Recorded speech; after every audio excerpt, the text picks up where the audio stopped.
chapter 1ல miscellaneous problemத்துல 8th sum the cost of 2 kg of wheat and 1 kg of sugar is rupees எவ்வளவு கொடுத்திருக்காங்க 100. The cost of 1 kg of wheat and 1 kg of rice is rupees 80. அப்ப first என்ன right பண்ணிக்கோம்னா மூணு variables கொடுத்திருக்காங்க. ஒன்னு வீட், இன்னொன்னு sugar, இன்னொன்னு என்ன கொடுத்திருக்காங்க ரைஸ் கொடுத்திருக்காங்க. அப்ப let x y z be the cost of wheat, sugar, rice respectively எடுத்துக்கிறோம். இப்ப ஈக்குவேஷன் ஆர் இப்ப கொடுத்திருக்காங்க ஈக்குவேஷன் ரைட் பண்ணலாமா. ஃபர்ஸ்ட் வந்து வீட்டை தான் எக்ஸ்ன்னு எடுத்திருக்கோம், சுகரை ஒய்ன்னு எடுத்திருக்கோம், ரைஸை இசட்னு எடுத்திருக்கோம். அப்ப cost of 2 kg of wheat அப்ப என்னது 2x பிளஸ் 1 kg of சுகரை ஒய்ன்னு எடுத்திருக்கோம். அப்ப பிளஸ் ஒய் இஸ் 100னா ஈக்குவல் டு என்னது 100. அப்போ ஒரு ஈக்குவேஷன் எழுதிட்டோம், இதுல இசட் கொடுக்கல. ரெண்டாவது ஈக்குவேஷன் பாருங்க, the cost of 1 kg of wheat, வீட்னா எக்ஸ், அப்போ 1 kgனா x, and 1 kg of rice, ரைஸுங்கிறது என்னதுமா இசட், சுகர் தான் ஒய். அப்போ என்ன எழுதுவ x plus z equal to என்ன கொடுத்துருக்காங்க நம்மளுக்கு 80.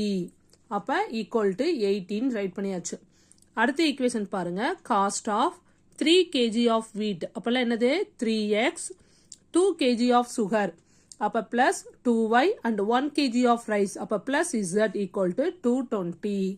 அதுதான் இங்க ரைட் பண்ணிருக்கோம். 3x plus 2y plus z equal to 220. என்ன ஃபைண்ட் அவுட் பண்ண சொல்லியிருக்காங்க, find the cost of each per kg using cost of per kg find out பண்ணணும். எந்த மெத்தட்ல யூஸ் பண்ண சொல்லியிருக்காங்க, கிராமர் ரூல்ஸ். அப்ப நம்ம கொடுத்திருக்க ஃபார்ம் 3 ஈக்குவேஷன் ரைட் பண்ணிக்கோங்க. கிராமர் ரூல்னா ஃபர்ஸ்ட் என்ன கண்டுபிடிக்கணும் டெல். அப்ப டெல் ஈக்குவல் டு என்னென்ன 2 1 z இல்லைங்க அதனால 0, அடுத்து 1 y இல்ல அப்ப 0, அடுத்து என்னது 1, இங்க 3 2 1 அப்ப ஈக்குவல் டு 2 வச்சு ஃபர்ஸ்ட்ல எக்ஸ்பிளைன் பண்றேன். அப்ப 2க்கு நேரா உள்ள காலம் ரோவை விட்டுறோம். அப்ப 2 இன்ட்டு என்ன வரும் 1 0 சார் 0 மைனஸ் 2 இன்ட்டு 1 2 பிளஸ்னா அடுத்து என்ன வரும் மைனஸ் 1. அப்ப இதையும் விட்டுருவீங்க. 1 1 சார் என்னது 1, 3 1 சார் 3 மைனஸ் 3 பிளஸ் 0, 0ல எந்த நம்பர் பண்ணாலும் 0 ஆயிரும், டைரக்டா 0ன்னு பண்ணிட்டு equal to 2 into minus 2 product பண்ணா மைனஸ் 4 மைனஸ் 1 இங்க என்ன வரும் மைனஸ் 2, மைனஸ் 1 பிராக்கெட்ல மைனஸ் 2 போட்டிருக்கேன். அப்ப minus 4 minus into minus plus 2 minus 4ல 2 செப்பரேட் பண்ணா மைனஸ் 2. அப்ப இது not equal to 0. Del not equal to 0 இருந்தா மட்டும்தான் அடுத்து நம்ம என்ன கண்டுபிடிக்க முடியும் எக்ஸ் ஒய் இசட்டோட வேல்யூ கண்டுபிடிக்க முடியும். அப்ப டெல் நாட் ஈக்குவல் டு 0வா, அடுத்து என்ன ஃபைண்ட் அவுட் பண்ணணும் டெல் எக்ஸ். டெல் எக்ஸ்னா இந்த ஃபர்ஸ்ட் உள்ள காலத்துல உள்ள வேல்யூ மாறும். எது வேரியபிள்ஸ் வரும் என்னென்ன 100, இங்க என்ன இருக்கு 80, இங்க 220. அடுத்தது இந்த டேர்ம்ஸ் ரெண்டையும் அப்படியே ரைட் பண்ணியாச்சு. இப்போ எக்ஸ்பிளைன் பண்ணலாமா. 100 இன்டூ இதையும் விட்டுருவீங்க, 1 0 சார் 0, 2 1 சார் 2 மைனஸ் 2 பிளஸ்னா அடுத்து என்ன வரும் மைனஸ் 1. அப்போ இதுக்கு நேராக உள்ளதை விட்டுருவோம். 1 இன்டூ 80 80 மைனஸ் 2 இன்டூ 20 ஒன்னால் 1 பண்ணால் 220. அப்போ 0 எந்த நம்பரை ப்ராடக்ட் பண்ணாலும் 0. அப்போ இந்த டேர்ம் என்ன ஆயிரும் பிளஸ் 0. அப்போ ஈக்குவல் டு 100 இன்டூ மைனஸ் 2 என்ன வரும் மைனஸ் 200, மைனஸ் 1ஆல தான் ப்ராடக்ட் பண்ண போறேன். அப்ப 220ல 80 போச்சுன்னா பேலன்ஸ் என்ன இருக்கும் நம்மளுக்கு 140. அப்போ மைனஸ் 140 மைனஸ் இன்டூ மைனஸ் என்ன ஆயிரும் பிளஸ் 140. அப்ப டிஃபரன்ஸ் சிம்பிள் இருக்கு, சப்ராக்ட் பண்ணிட்டு பிக்கஸ்ட் நம்பருக்கு முன்னாடி உள்ள சிம்பிள் போட்டிருக்கோம். அப்ப என்ன வந்துடும் மைனஸ் 60. டெல் எக்ஸ் கண்டுபிடிச்சாச்சு. அடுத்து என்ன கண்டுபிடிக்கிறோம் டெல் ஒய். அப்ப டெல் ஒய்னா ஃபர்ஸ்ட் உள்ள வேல்யூ அப்படியே இருக்கும், ரெண்டாவது இந்த ஒய்ல இந்த செகண்ட் வேல்யூ மாறும். எந்த வேல்யூ வரும் இந்த கான்ஸ்டன்ட் டேர்ம் 100 80 220, தேர்ட் வேல்யூ அப்படியே இருக்கும். திருப்பி எக்ஸ்பிளைன் பண்ணலாமா. அப்ப 2 இன்டூ 1 இன்டூ 80 80 மைனஸ் 220, அடுத்து பிளஸ்னா அடுத்து என்ன வரும் மைனஸ் 100. அப்ப இதை வச்சு எழுதும்போது என்ன வரும் 1 1 சார் 1 மைனஸ் 3 பிளஸ் 0 வச்சு எழுதும்போது 0ட எந்த நம்பர் ப்ராடக்ட் பண்ணாலும் 0. அப்ப டைரக்டா 0ன்னு போட்டுடலாம். அப்ப ஈக்குவல் டு 2 இன்டூ 80ல 120 மைனஸ் பண்ண என்ன வந்துடும் மைனஸ் 140. இப்ப மைனஸ் 100 இங்க என்ன வரும் மைனஸ் 2. அப்ப 100 இன்டூ மைனஸ் 2. அப்ப இது ரெண்டையும் ப்ராடக்ட் பண்ண என்ன வந்துடும் மைனஸ் 280.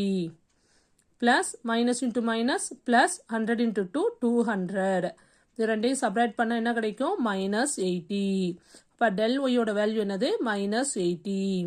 அடுத்து del z. del zலாம் இந்த தேர்ட் பிளேஸ்ல வேல்யூ மாறும். ஃபர்ஸ்ட் ரெண்டும் அப்படியே ரைட் பண்ணிடுவேன். தேர்ட் பிளேஸ்ல என்னது இங்கே உள்ள வேல்யூ இங்கே வந்துடும். ஓகேவா? இப்போ எக்ஸ்பிளைன் பண்ணலாமா? அப்போ 2 into 220 0 மல்டிப்ளை பண்ணா 0 minus 2 into 80 160 பிளஸ்னா அடுத்து என்ன வரும் minus 1 into அப்போ இதையும் விட்டுருவோம். 200 into 220 into 1 220 minus 3 into 80 என்ன வந்துடும் 240 plus 100 இதையும் விட்டுருவோம். 2 ones are 2 minus 3 into 0 0. அப்போ 2வையும் இதையும் ப்ராடக்ட் பண்ண என்ன வந்துடும் minus 2 into minus 160 minus 320. இங்கே என்ன வரும் minus 1. இங்கே உள்ளுக்கு என்ன வரும் நம்மளுக்கு minus 20. அப்போ minus into minus என்ன ஆயிரும் plus 20. இது 100 into 2 200. அப்போ இது ரெண்டையும் ஆட் பண்ணி வந்த ஆன்சரோட இதை மைனஸ் பண்ணால் இந்த ஆன்சர் இஸ் minus 100. அப்போ del z ஃபைண்ட் அவுட் பண்ணியாச்சு. இப்போ என்ன பண்ணலாம் நம்ம கிராமர் ரூல் அப்ளை பண்ணலாமா? அப்போ by grammar rule x equal to del z by del x by del x என்ன ஃபைண்ட் அவுட் பண்ணியிருக்கோம்னா minus 60 divided by del வந்து minus 2 ஃபைண்ட் அவுட் பண்ணியிருக்கோம். அப்போ மைனஸ் மைனஸ் கேன்சல் ஆயிரும். 2 டேபிளில் கேன்சல் பண்ண என்ன வரும் 30. அப்போ y equal to del y by del y என்ன ஃபைண்ட் அவுட் பண்ணியிருக்கோம்னா minus 80 divided by minus 2 டெல்லோட வேல்யூ மைனஸ் மைனஸ் கேன்சல் ஆயிரும். 2 டேபிளில் கேன்சல் பண்ண என்னது 40.